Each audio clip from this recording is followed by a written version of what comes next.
মামাবাড়ি থেকে ফিরতে রাত প্রায় 1টা বেজে গেল। চারদিকে ঝিঝি পোকার ডাক ছাড়া আর কোনো শব্দ নেই। লোকে বলে এই রাস্তা নাকি সুবিধের না, কিন্তু আমার তখন দ্রুত বাড়ি ফেরার তাড়া।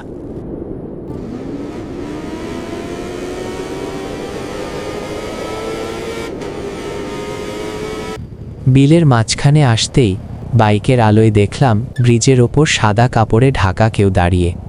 বুকটা ধক করে উঠল। আমি বাইক থামালাম। আমি বাইকটি ব্রেক করে বোঝার চেষ্টা করলাম। মনে হচ্ছে একটি মেয়ে দাঁড়িয়ে আছে।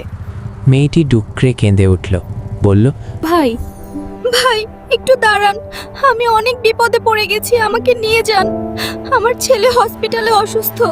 এত রাত্রে আপনি এখানে কিভাবে এলেন? ওইসব কথা পরে বলবো, আগে আমাকে নিয়ে চলুন। ঠিক আছে, পিছনে বসেন তাহলে। আচ্ছা চলেন, আমি পিছনে বসছি।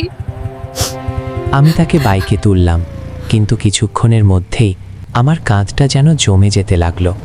ওর স্পর্শ আগুনের মতো গরম হওয়ার কথা ছিল, কিন্তু মনে হচ্ছিল কেউ আমার কাঁধে এক টুকরো বরফ চেপে ধরেছে। আমি ভয়ে ভয়ে জিজ্ঞেস করলাম, আপনার হাত এত ঠান্ডা কেন? শুধু ফিসফিস করে হাসতে লাগলো। আমি পিছন ফিরে তাকালাম। ও খোদা, ওর সুন্দর মুখটা গলে রক্ত পড়ছে। মেয়েটি তখন পৈশাচিক স্বরে চিৎকার করে উঠল। আমি আর সহ্য করতে পারলাম না। আতঙ্কে চিৎকার দিয়ে রাস্তার মাঝেই জ্ঞান হারালাম।